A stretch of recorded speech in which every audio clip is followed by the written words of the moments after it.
Assalamu alaikum wa rahmatullahi wa barakatuhu.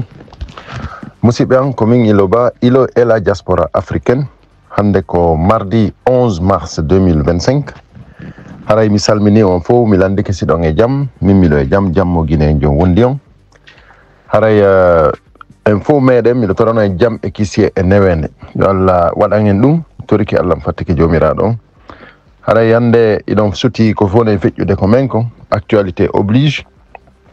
Haray suka ben ko lax.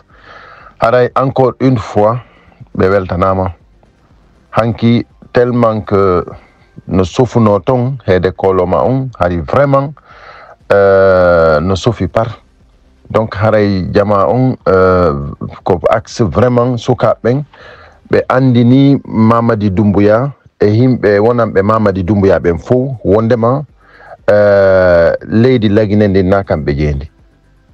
C'est-à-dire be wawata wiide refondation mabbe on ko argol ko fief ko anda wondema ko himbe selludalen be woni ton tigi parti UFDG on ko don be faala arde be takka be wada photoji Mamadi Doumbouya e der action fou.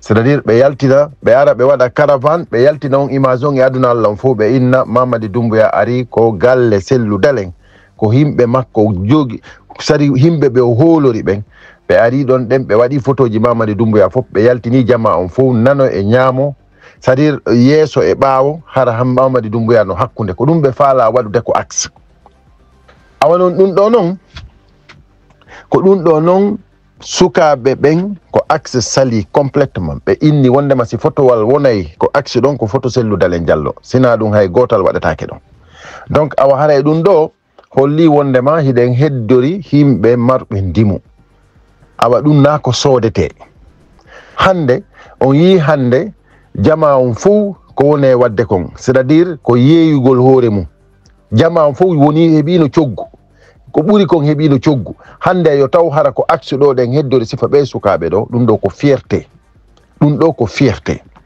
min iloba ilo ela diaspora africaine mi jonnay kongol e be sukabe ko axe si tawi hawri président Cellou Dalein Diallo lamike koyon andu wondema onon vous seriez les plus privilégiés dans un régime don. Pourquoi?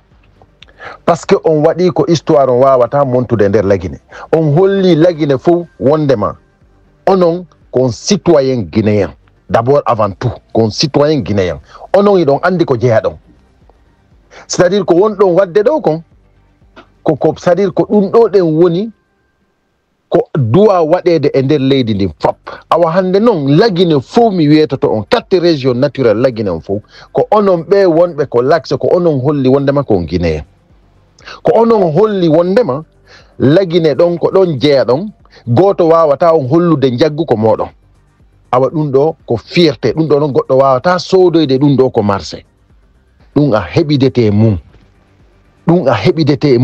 a jogo Allah wadante ngum faamu don ko dum toujours de lan hala fi citoyenneté mi inna wobbe be anda ko be jeya awa ko hondum woni wongol hara anda ko jeya ko ya hodu sifa ko axe anda don ko himbe c'est-à-dire ko don inna awa si innama kanka no andi ko himbe Alpha Condé be si innama ko axe hande lagine fo no andi ko himbe Cellou Dalein be c'est-à-dire hay si himbe gono ton awa majorité on ko himbe Cellou Dalein be awa ko galle makko non si tawi non hawri yara ma hede ko autorité be inna hi hede ton ko autorité no wodi himbe Alpha Condé voilà foppino senda no anda ko hombo woni honto ko honto woni hondum foppino anda donc si tawi non joni hawri kambe refondation mabbe on kambe CNRD refondation mabbe on ko argol ko galle Cellou Dalein c'est-à-dire jiba inna wondema ko don be faala hollude aduna fo wondema kambe be hetti lagine beedo sukabe immike darike dartike dum do windete ko histoire parce que déjà be andini on ko onon validata laamu ngun bay be nangi Alpha Condé be nabi moko modon ko axe fi hondum parce que hibe andi ko onon darino darti inni wondema o lamaki on andi kala mo darani don wi don o lamaki il a fallu que be nangumo be addamo fi on andi wondema hidon wondi mum son darino den nyande mo hay goto yaltali be nattayna mo be jo'intina mo parce que ay goto kellatano ɓayna himɓe Alpha Condé ɓen kellayno awa ko yaltuɗon dartiɗon innuɗon wondema on weltori ko ɗum adduno yoɓe jogo pouvoir on ko leader jo men on immi dari validi kon ɗum adduno yoɓe jogo pouvoir on ananay ɗo woɓɓe no inna Mamadi Doumbouya ƴetti laamu ngon o landoyke goɗɗo hi menen o landino men menen o landino men few si tawno kadi men jaɓanano mo o joƴƴintinayno mo ittuno on mais ɗum ɗon haray onon hana onon on wawata miijitagol onon ɗon sikkude fi a ƴetti tun a ciwlike laamu hande kadi si tawi a validanaka ɗa wawi joɗade a wata joɗade ko honɗum waɗi hande Mamadi Doumbouya gila o laami ha hande o heɓali no dirisira leydi no faalira ko par ce que no woodi wiɓe men sali gilandema ko diriji kon fof no haniri no ko fewndo opposition on wondi e makko ko fewndo l'action wondi e makko ko on tumati o diriji leydi gilandema l'action yiltiti ɓaawo makko c'est fini parce que ko l'action jogui ɗumom direction o kala laamotoɗo lagine parce que l'action ko l'axe de la démocratie ko l'axe de la démocratie hay goto wawata jiiɓude donc haray musidɓe an le combat continue inchallahu rabbi haray en foolay weltanoɗen président men on président Cellou Dalein Diallo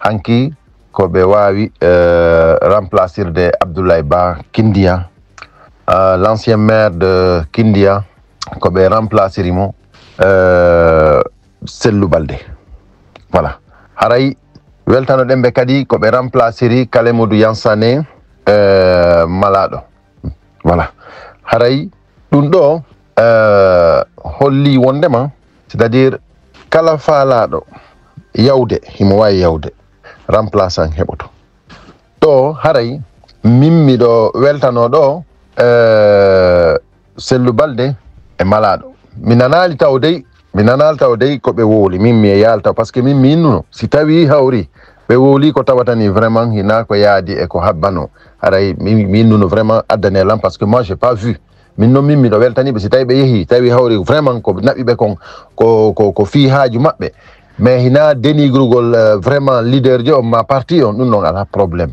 mo ɓe no wawi yewde nde faala o fi kala noon min personnellement hiɗan andi c'était pas le moment de partir ɗum ɗon on c'est clair mais kono noon en respectay kala yaltuɗo yo on tigui respectu en ɗum ɗon ala probléme kala yaltuɗo yandimi jeeji on watta on aybi watta on yennu watta on fus onon tore tun Allah yon tigui yaw e hoore jang e hoore teddungal par ce que en yangodi e maɓɓe donc hewti ɗo ɓe yeehi ala probléme mais kono noon parti on no jogui droit kala yawɗo hiidoyi hande e Mamadi Doumbouya hande min hinami membre de bureau ko UFDG mais hande min si mi yeehi mi jooɗodi e maɓɓe mi acci yewtugol hande kadi mi fanki on hattike lanɗoɗen on a ondina contrat jogui ɗen hina e bureau mi woni on nani tumma on yi photoji min e maɓɓe men jooɗodi joni mi acci wolugol mi fanki on mefiyoto si tawi hawri hande kadi ko on jentitonoɓe lan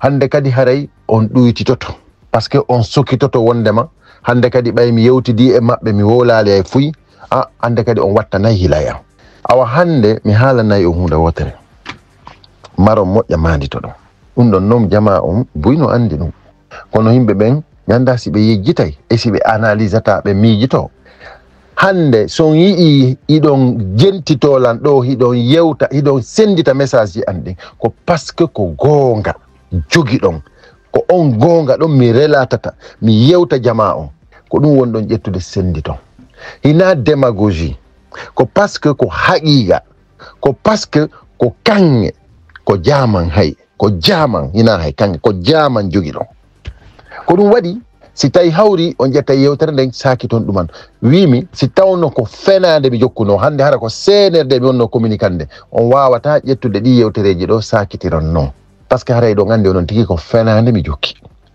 awa haray wonugol ko UFDG wowla jokka haqiqa wowla ko wone dénonce ko wone wadde kon himɓe ɓen welto sendita ɗum ko par ce que haray koye gonga wonɗa si tawno koye fenade wonɗa hay goto kellantama hay goto jarnatama hay goto du'antakoma haray musidɓe an ko ɗum ɗo holli wondema hay goto wonɗo ko UFDG duwaka hulde parce que ardiɗo parti on hina neɗɗo miilaɗo, hina neɗɗo ñamowo geenaari, hina neɗɗo mo andanɗa hoore ma ni ko bonnowo jikke, ko neɗɗo marɗo ndimu, awa ko jon jikke, awa o neɗɗo ɗo mo iwtirɗen ɓaawo mum ko goonga o jokki ko ɗum waɗi si tawi hawri hiɗen sembinde mo. Kamɓe noon faalaɓe ittude ɗum ɗon ɓen ɓe ronkay.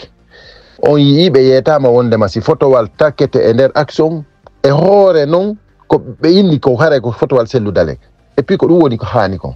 Si goɗɗo ari ko suudu ma inni ko ɗon waɗata photo makko, an photo ma koyo itte ɗon kanko waɗe photo makko, andi on ɗon o faalama ma toñude.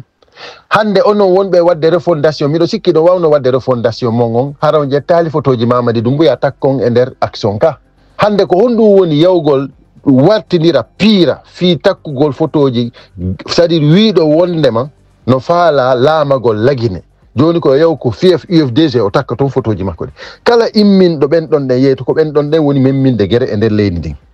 Ko onon woni memminde guere e nder leydi ndin.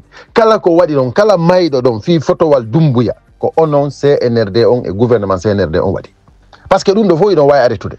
Par ce que déjà décret no waɗa ko interdisi, décret mo waɗɗon onon tigi han fi kala menen min haajaka hande kadi e décret ji mon, min haajaka e sariyaji mon, par ce que meɗen andi ko fenade jokkuɗon. Onon décret mo waɗno ɗon interdisi ɗon tout mouvement de soutien.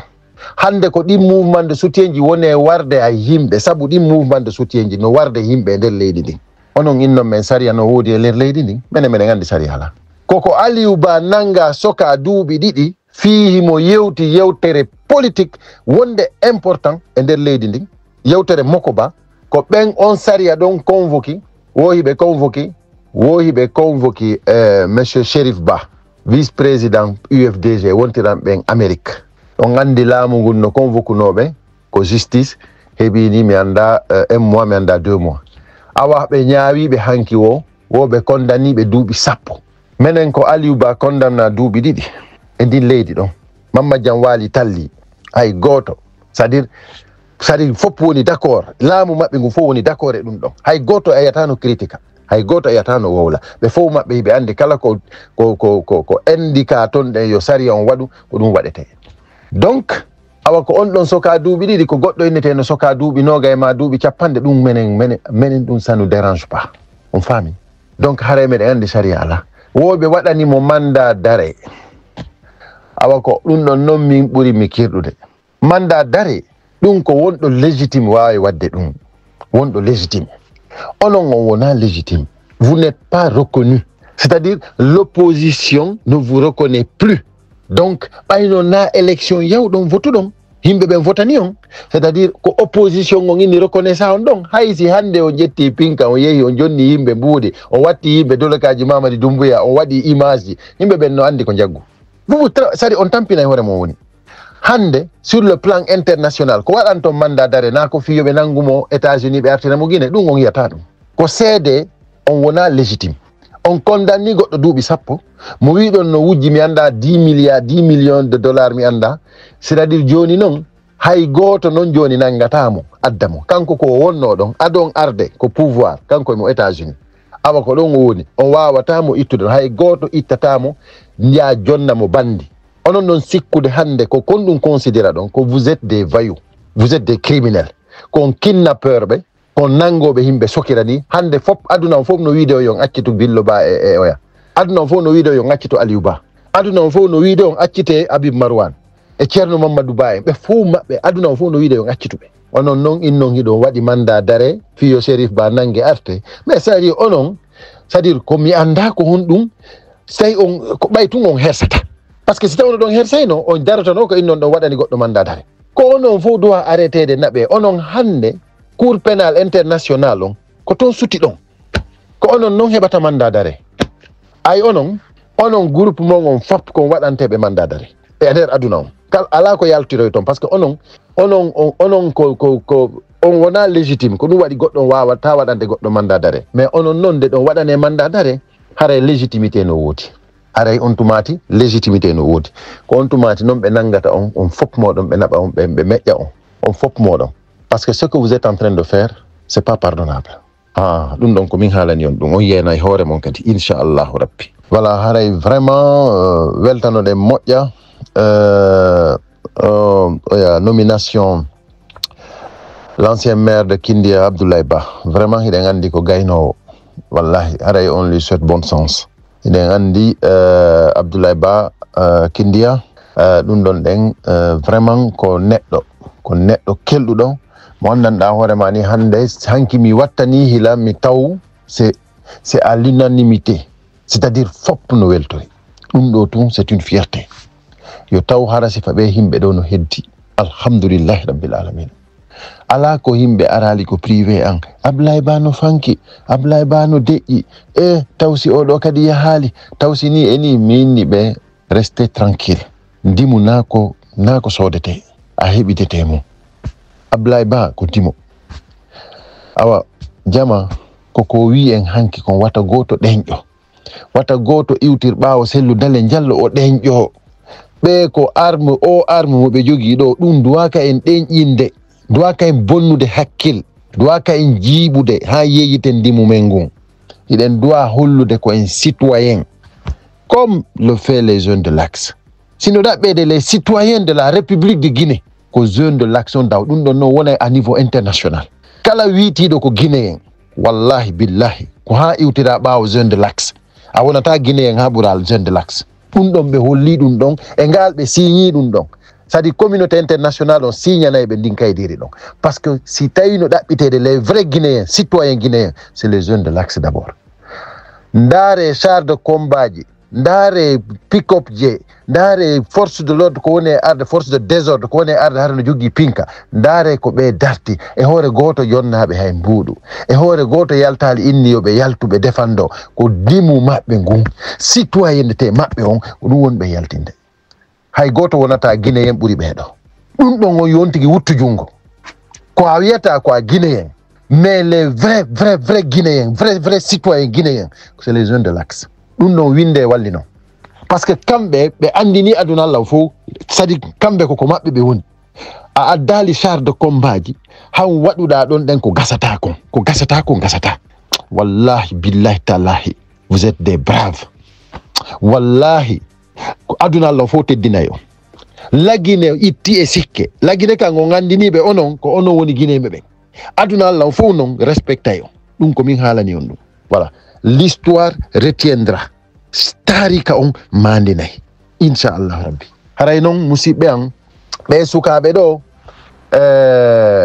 ɓeɗo ɗen ko hanuɓe tambitede, ɓe mériti tambitede, ɓe guinéyenɓe men ɗo, ɓe citoyenɓe guinéyenɓe ɗo, ɓe ko hanuɓe wallitede. Haray noon hanki mi adduna ɗo info mi andini en kañum e ɓe sukaɓe men sokaɓe dans l'injustice kidnappa, ɓeɗo kan ne jogui famille ji dowaɓe wallitede. À part ça hiɗen jogui piiji boyi ko tawatani kadi ko ma waɗen, on a besoin d'argent, hiɗen hatto guini e mbuuri. Min noon komi wiɗo mi mematano, mi waɗatano kañote e inde an ɗo jamais. Ado mi waɗude oya kañot ɗo, on andi koye kañot on koye inde tabital pulago waɗano. Voilà, min mi wino mi watta tawi kañote e inde an, jamais de la vie. Mais ngal ɗo mi daari mi tawi ko il faut mi ɓurta dadditagol mi daro. Pourquoi?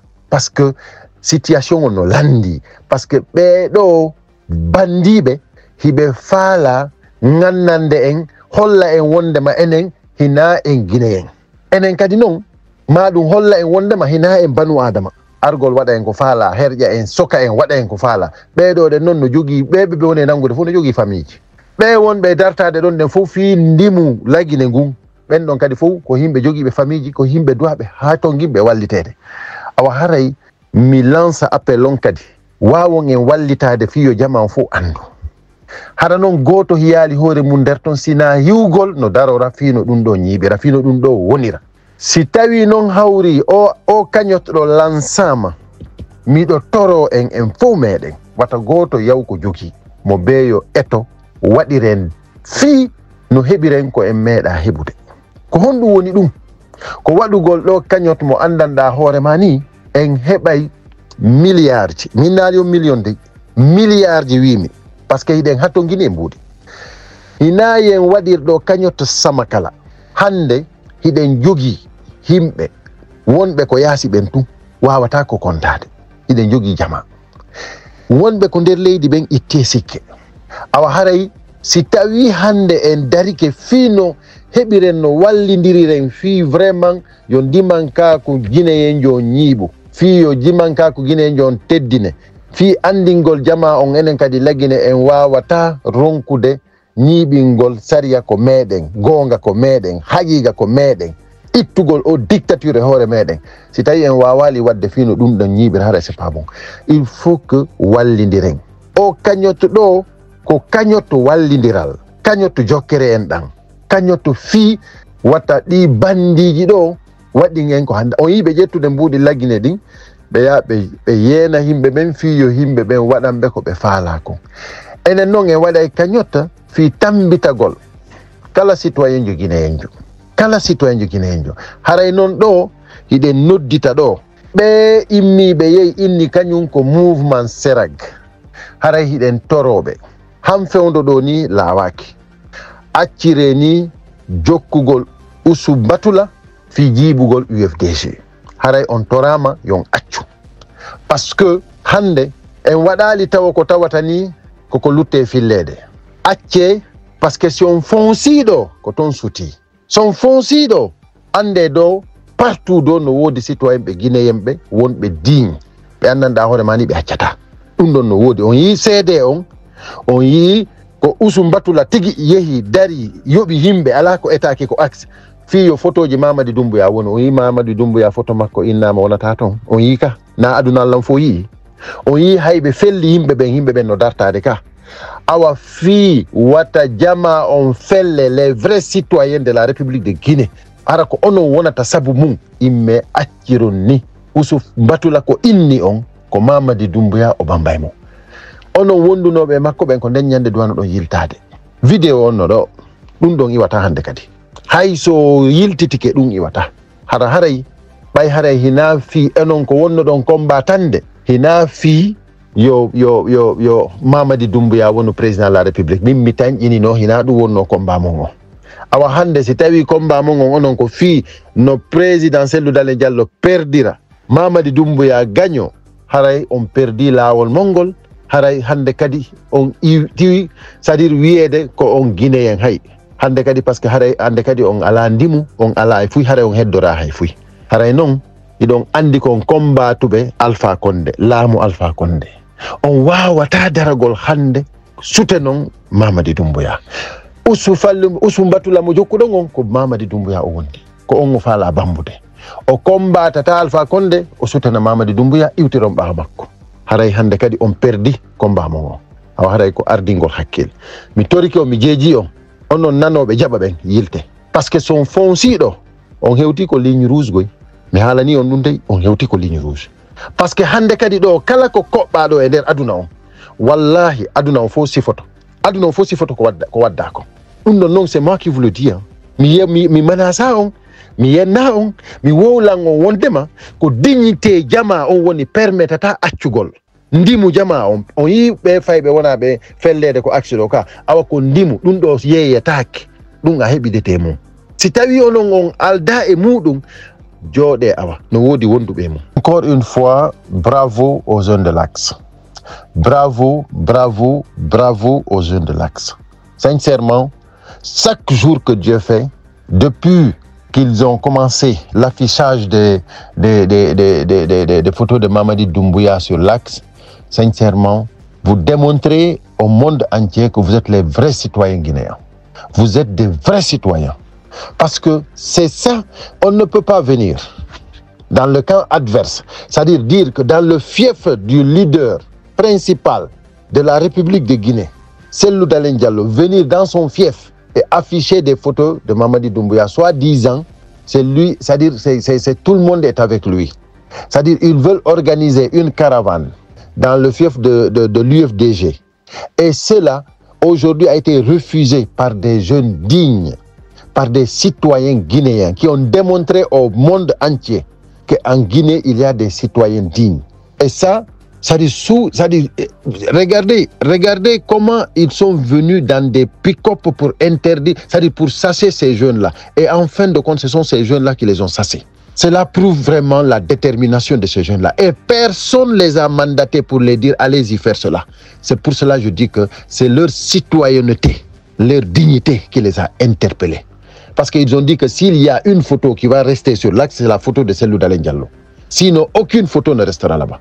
Donc ça prouve vraiment qu'il y a des hommes dignes encore dans notre pays. Et ça, c'est une fierté. Donc les jeunes de l'axe, vous êtes les meilleurs. Vous avez démontré à la Guinée, dans toutes les 4 régions naturelles, que vous, sur l'axe, vous êtes l'axe de la démocratie. Comme le professeur Alpha Condé vous l'avez nommé. Vous êtes resté fidèle en vous. Je suis sûr et certain, persuadé, que si Cellou Dalein Diallo demain est président de la République et qu'il fait la même chose que ceux qui sont là, vous allez faire la même chose que ce que vous êtes en train de faire. C'est pour cela votre nom restera l'axe de la démocratie. Ça, c'est très important. Vous êtes devenu une référence dans ce pays. Le monde entier retiendra qu'il a existé toujours des hommes dignes sur l'axe. Ça, c'est une fierté. Je suis très fier de vous. Et je suis sûr et certain que beaucoup de compatriotes sont fiers de vous. Et vous remercient infiniment. Et c'est pour cela que vous méritez le soutien de tous les Guinéens. Cela me permet de lancer une cagnotte pour vous aider, pour que les gens puissent avoir de quoi vous aider, parce que tout le monde sait dans la souffrance que vous vivez. Tout le monde voit comment on vous tue à balles réelles. Tout le monde voit comment on vous prend pour vous amener, pour vous mettre en prison sans rien faire. C'est-à-dire, tout le monde voit l'injustice qu'ils incarnent sur vous. Et malgré tout ça, vous êtes resté fidèle à vous-même, vous êtes resté digne, vous avez préféré qu'on vous tue à balles et que d'accepter cette injustice. Donc, cette dictature. Donc, vraiment, vous méritez l'aide de tous les Guinéens, le soutien de tous les Guinéens. Donc, mes chers compatriotes, vous savez aussi qu'on a des gens qui sont kidnappés, on a des gens qui sont en prison, détenus illégalement, comme Aliouba, par exemple, Thierno Mamadou Pita, tous des gens comme ça. Vous savez, Abim Marouane, qu'on ne sait pas même où il est. De la même chose que Bill Loba, Fonike Meng, on a des gens qui sont pris comme ça. Et aujourd'hui, tous ceux-là ont des familles. C'est pour cela, avec tout ce qui s'ensuit aussi, parce que vous savez qu'on a beaucoup de choses à faire, parce que la Guinée, comment dire, on est confronté à des voyous, à des bandits qui gèrent le pouvoir. Donc avec des gens là, il faut que nous soyons nous-mêmes forts, il faut que nous soyons prêts pour la mobilisation d'une cagnotte internationale, d'où nous allons collecter de l'argent, mais des milliards, pas seulement des millions, mais des milliards. Pourquoi? Parce que nous en avons besoin. Il faut que tout le monde se lève pour qu'on puisse vraiment collecter ces fonds-là. Je viendrai dans ces jours pour nous amener des numéros Orange Money, Wave, une cagnotte en ligne où tout ce sera transparent. C'est-à-dire la transparence sera totale. Pourquoi? Pour que tout le monde sache que c'est quelque chose que nous allons mettre en place qui va nous permettre de nous soutenir, de nous aider, de pouvoir alléger la souffrance des Guinéens. Et ça, nous allons le faire. Et je demande à tous les Guinéens de respecter et de soutenir et de se déterminer plus qu'avant pour que cette cagnotte soit la meilleure, soit la cagnotte, c'est-à-dire la cagnotte de la solution du Guinéen digne, du Guinéen patriote, du Guinéen citoyen, vrai citoyen. Donc cette cagnotte sera la preuve. Mes chers compatriotes, vous savez qu'il y a beaucoup de choses qu'on peut parler, mais le temps, nous n'en avons pas. Mais je profite là pour dire, après le procès qu'ils ont fait pour Cherif Ba, le vice-président de l'UFDG qui vit aux États-Unis, le CNRD lui a condamné 10 ans d'emprisonnement, soit disant qu'il a volé 10 millions de dollars quand il était à la Banque centrale. Mes chers compatriotes, je vous dis, le CNRD a perdu le Nord.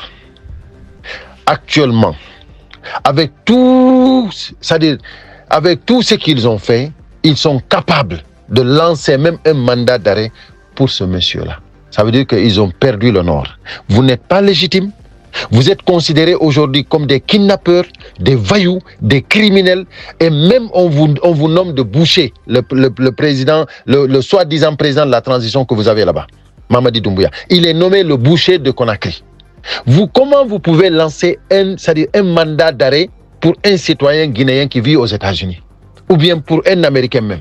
Comment vous pouvez vous lancer un mandat d'arrêt pour quelqu'un, un être humain? Vous n'êtes pas des êtres humains. Mais vous êtes en train de tuer des gens à balles réelles. Imaginez-vous, pour placer des simples photos de Mamadi Doumbouya sur l'axe, vous êtes en train de tuer des gens à balles réelles. Vous pouvez faire un mandat d'arrêt pour quelqu'un? C'est ça la refondation? Allez afficher des photos sur l'axe, c'est ça la refondation? Sur le fief de Cellou Dalein Diallo, vous allez dans son fief, vous voulez incarner là-bas la dictature, soi-disant montrer au monde que vous êtes aimé. Vous n'êtes pas aimé. On ne peut pas aimer quelqu'un par la force. La justice interdit. L'amour forcé, vous-même, vous savez que c'est interdit. C'est pas la peine. Vous ne pouvez pas nous dire forcé, il faut qu'on vous aime. Donc, quand vous avez pris le pouvoir, vous êtes parti valider votre pouvoir sur l'axe. Si l'axe n'était pas sorti pour valider votre pouvoir, c'est-à-dire vous alliez dû retourner Alpha Condé au palais. Mais c'est parce que l'axe a accompagné. Et quand je dis, quand il y a des blogueurs ou bien des activistes du CNRD qui disent, quand Mamadi Doumbouya a pris le pouvoir, est-ce qu'il vous a demandé? Effectivement, il nous a demandé. Parce que quand il a pris Alpha Condé, il lui a amené sur l'axe. Ça veut dire qu'il est venu nous demander. Parce que si nous, on était là-bas, si les gens de l'axe n'étaient pas sortis pour applaudir ce coup d'État, si le leader de l'UFDG, de l'opposition, n'était pas sorti pour valider ça, je vous assure qu'Alpha Condé aurait dû retourner au palais. Vous pensez que c'est comme ça on fait un coup d'État? Il faut demander, il faut être avec les gens qui ont contesté pour valider ton pouvoir. Sinon, tu ne peux pas. C'est pour cela, quand vous dites que est-ce que Doumbouya vous a demandé? Oui, effectivement, il nous a demandé. Parce que sans notre aval, il ne pouvait pas garder ce pouvoir. Parce que sinon, les gens d'Alpha Condé allaient lui rebattre encore pour reprendre le pouvoir. Donc, il faut que vous mettiez ça dans vos têtes. Donc aujourd'hui, s'il incarne, vous voulez l'incarner parce que voilà, vous pensez que vous avez tout acquis, on va vous démontrer par A plus B que c'est terminé. Et c'est pas faisable. C'est pour cela on appelle à tout le monde pour la mobilisation d'une collecte internationale pour pouvoir vraiment soutenir, alléger la souffrance des Guinéens. Parce que les Guinéens souffrent. Les Guinéens sont dans la merde. En plein mois de Ramadan, ils sont en train de les abattre pour afficher des photos d'un criminel. C'est incroyable. Et ça, c'est pas pardonnable. Mes chers compatriotes, le combat continue. Ensemble, unis et solidaires, nous vaincrons. À bon entendeur, salut. On diarama. Yo jami ki se